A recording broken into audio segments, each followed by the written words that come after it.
Hello, my name is Kit Beaudry with MarineMax Pensacola, and today I'm going to take you on a walkthrough of this 2021 Grady-White 257 Fisherman.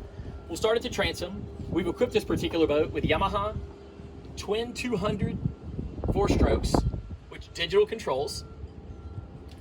Moving into the cockpit, you'll see large fish box at center and a very large live well off to the port side. You'll see our flip-up bench seat here.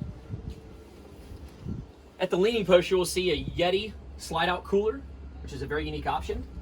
Moving to the helm area, flip-up bolster seats, and at the helm itself, our new Yamaha digital controls for 2021, our Yamaha CL7 display.